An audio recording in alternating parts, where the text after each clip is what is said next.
guys doing? I'm back. Yep, I'm back again.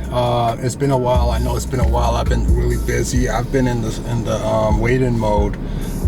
What I was trying to do. How you guys doing?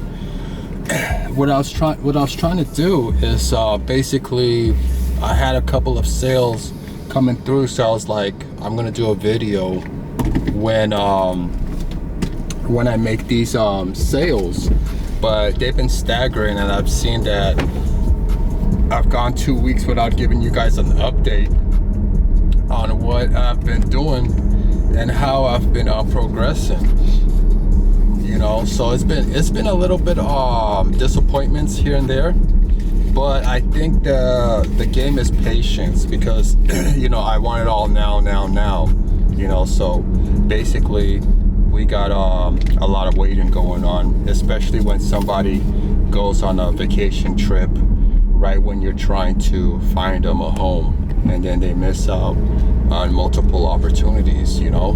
So you got, you know, as a realist, oh shoot, wow, how did that happen? As a real estate agent, you got to be careful, because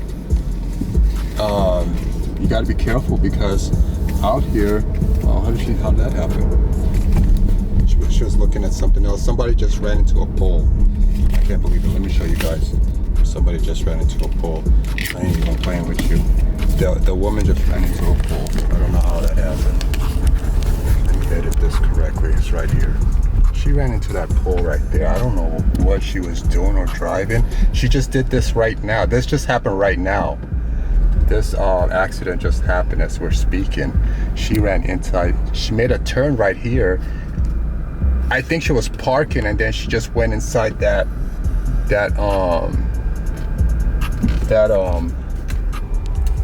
you know, wow, what happened? This is crazy. At least she got insurance. Wow. At least she got insurance, so I hope family's gonna take care of it. You know, daddy's girl. Around here, a lot of them around here. This is usually where I'm at, is south of Ventura, south of San Fernando, just right under Van Nuys. And basically, I had to do a home inspection, so made some money there, and that's how it's going. So let me get back to what I was talking about. A lot of people are coming into the market, right? A lot of people who are speculating. These buyers are just speculating, some of them. And then when the opportunity comes for them to put out, they're staggering. And other people who are more prepared, basically, I think you learn from example. Once you miss out on an opportunity, then you're more prepared the second time. But getting them there, I don't want to lose my client and then have them go to another person. You know, I'm trying to get them ready. So what I usually tell clients is this, you know, as I'm helping them, you know, and then they get back to me, I'm like, you know, you got to get your tax return together for the previous year or the year previous, your bank statement. Okay, get your bank statement. You need your bank statement, but mark and make sure your information is not being seen. You know what I mean? And then most of all, you know, your loan approval from your bank. So in case that you're like this guy, he wanted to buy land, but the zoning requirement for the land, the owner did not tell him that the zoning requires that the plot of land be 5,000 square feet. Therefore, you could build a property that's sustainable for residential, for a homeowner to live in, if you want to get it financed, you know, in the future. So people will be like, oh, I don't want to buy that property because it's too small. It's not even 5,000 square feet. You know, so people who know that. So now he has to buy another land. So the land that he wanted was 60,000, but so that he would not have to pay variance to build it, which is 12,000, he has to buy additional property, which is 34,000. And since he's going to be doing stuff on it 2 years or 3 years later, he could pay off that $34,000. And then that will build his credit and then show that he's a good credit-worthy person. You could loan to him. Now he wants to build his house, get that construction loan, that open-end loan, and then refinance it, put everything together, and then they refinance it. That's how it works. So that's why you need to get pre-approved. Even if you have the cash, just get pre-approved. Because sometimes, it's better to use, they always say don't use your money, use, the bank money. But with the interest rate now, people are really, really, really concerned. You see, that if it was like 2%, 1%, or you had connections, yeah, that's a smart move to do. But right now, it could be tough, especially with a high interest rate. But we all gotta think like, hey, it's better to get a loan than use your own hard cash money. But a lot of people, their religious belief, the economy, the interest rate is too high. You know what I mean? And then the second stuff, the last stuff is fill out your buyer's agency agreement disclosure, so your agent can represent you, can tell you all the stuff. You can't work for free, plus you're not paying it as the buyer, the seller pays it. And it doesn't bother the seller because the seller already has equity or something in the property. So you guys are not really paying. The buyers, they come in here like they're trying to get rid of the agent before the deal goes through, and everybody's like telling them, what are you doing? They're basically, that's how it's a new home buyer. They're always trying to run away from the real estate agent after getting all the help, and then they want to pay the person that was trying to F them over, the seller's agent, but they don't know that the commission is split, and that you're not paying anything out of your pocket. It's basically paid by the bank. The bank pays the seller and the buyer agent. They put it on they take it out of the sales. That's one way to look at it. And basically, once you have, and then you're going to receive your residential purchase agreement. Now, the paperwork is being done electronically. E-sign is allowed for residential purchase, for business purchase, for land purchase, for all transaction. E-signing is when you go online like DocuSign. The document is online, and then you would have your signature signed already. That's already, when you sign into the app and you load the app and you create an account, you create a signature, and all they got to do is send you that document that they want you to sign, and basically you just sign it. You just sign it, and then after that, basically,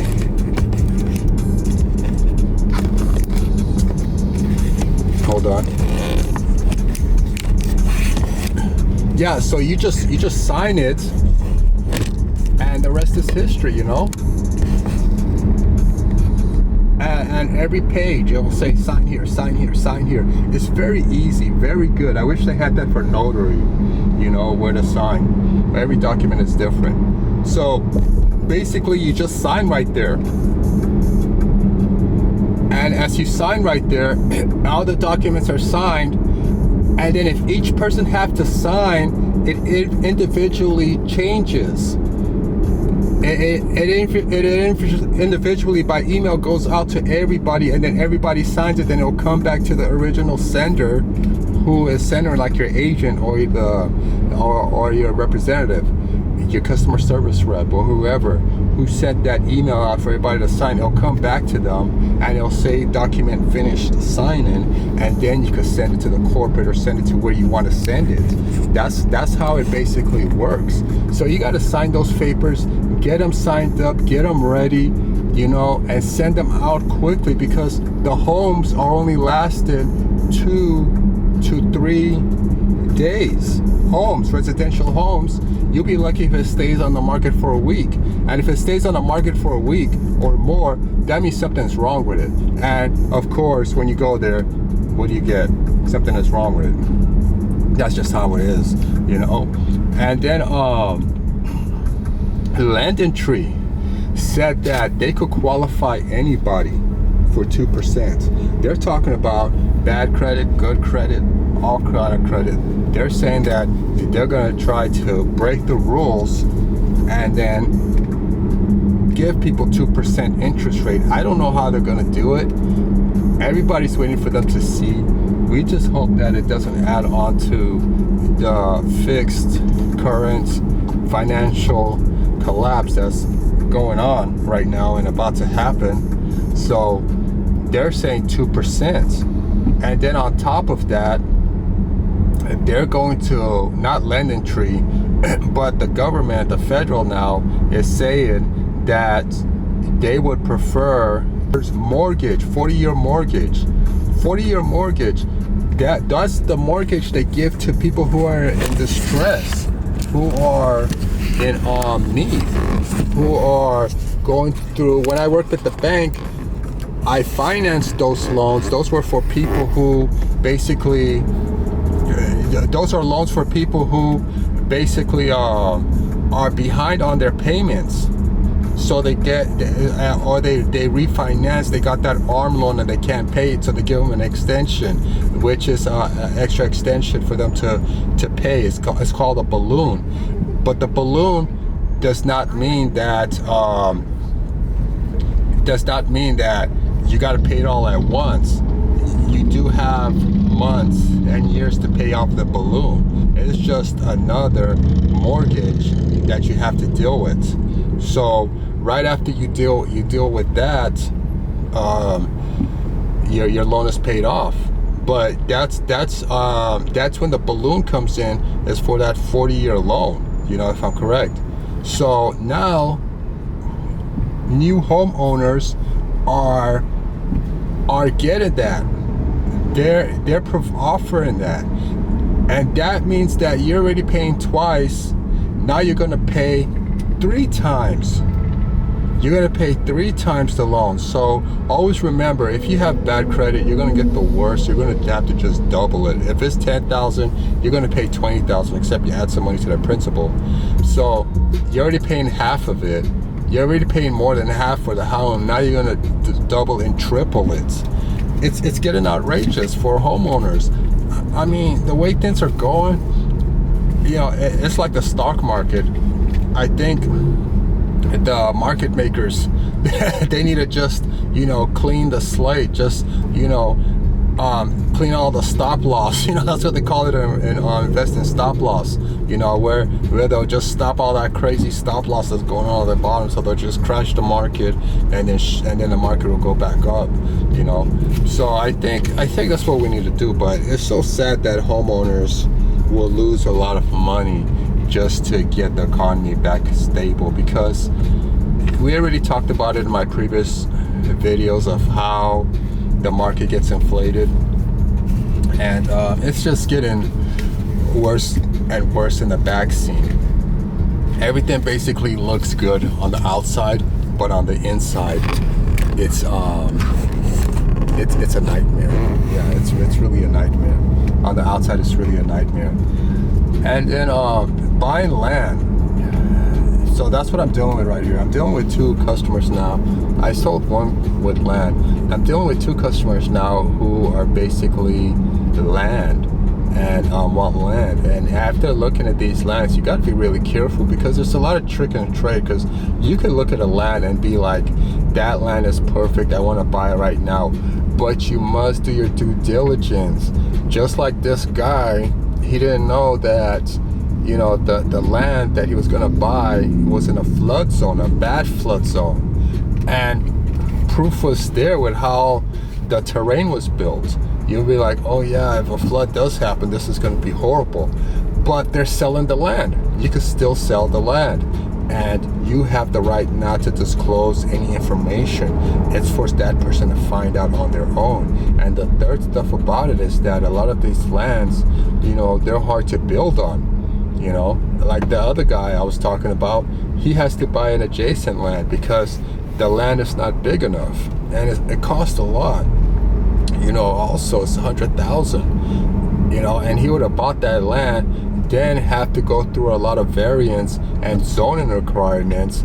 He would have had a hard time and felt like he got inside a trap. And then he's trying to make his profit back. From 100,000, he spent additional 20,000 on that property due to not doing his investigation. And then now when he sells the property, he's asking for 700,000. He's asking for 150,000 because he knows he's 130,000 in the hole. So now he's asking for 150,000, 200,000. He knows that real estate agent is going to drop it down because the comparable properties in the area are not that high. So, that's how you lose out, and that's how you inflate the market also, is by people making mistakes and greed. And so, when you're buying land over here, me too, I'm learning my lesson because mudslide, flooding, earthquake, fire, zoning requirements, building permits, utility. Can you get water there? You got to get a septic tank, which is very expensive, and they make it expensive because they don't want you using that. They want you to use the city. They want you drinking that fresh water. So, it's a lot of things that are going on out here, and you're learning and you're working through it and everything, and that's the truth. Homeowners are purchasing land, and when you're purchasing that land, you got to make sure that you're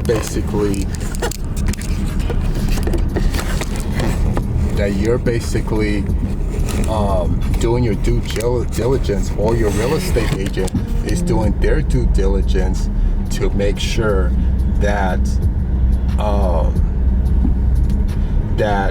that land that you're buying, you can do what you want to do, and you have proof, and you already called the city planner, the city surveyor, utilities, gas, water. Make sure that everything that is on that land, that you have a land that you could do whatever what is allowed by the city, the zoning. And basically that's how it is right here. That's what I'm going through. I'm just in stagger mode right here. I'm in just waiting mode. I'm just waiting for customers. It's just a hard waiting. And then in the middle of it, I'm doing loan signing, loan processing, notary, property surveillance, property survey, and live scan,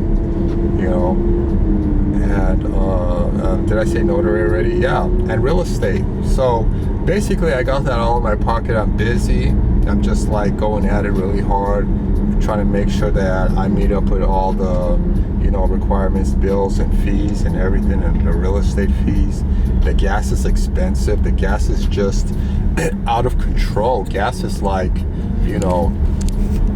one of the biggest expense for me, because on the usual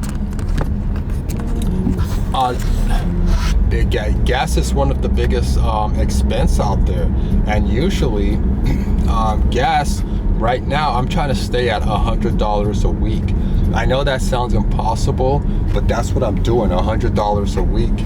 So once I try to maintain that. So now I had to reschedule my performance, my work, my transporting, so that I stay within that budget. Because remember, you're doing the car payments, then the insurance, then the gas, and then you got to go get maintenance. So you're spending close to $1,200 a month. Well, you're spending close to $1,000 or $800 to $1,000 just on your vehicle, and that's not including maintenance. So we're just getting hit hard. I mean, yeah, all the stuff we got to pay, all the bills, you know. So this gas is just horrifying, and the fact that people are still trying to vote for this party just gets me sick to the belly. I'm just irritated on it. Well, that's it on real estate, you know what I mean? Thank you guys for coming by and seeing what I'm up to. And I know it's been a while, but I was trying to push some stuff through so that when I come back on the video, it'll all be good news. But we're still in the waiting. It's not a good thing. I hate waiting. Who likes waiting? But that's how it is right now. Thanks for coming by. This is your neighborhood real estate agent, Melvin Rideout, San Fernando Valley, at your service. You know how to get to me, rideouthomes.com. You know, fill out the information, contact me, hit me up, let me know. Buyers and sellers, sellers and buyers, land, condos, you name it. You know, I know how to get it done, get you a good price. You know, make sure that you're getting something that's gonna work to your wild and future for your family and kids. You know, good place. Make sure that everything is good and meet the requirements. You know, I'm working with many people right now. I work with investors. I work with people families who just want to buy. I work with sellers. I work with people that flip homes. You know, residential, land, condo, commercial, you name it. So the list goes on and on. You know, give me a holler. rideouthomes@gmail.com. You know who to call. Have a good day. Thanks for coming by. I'm stuck in traffic. This is LA, and have a good day.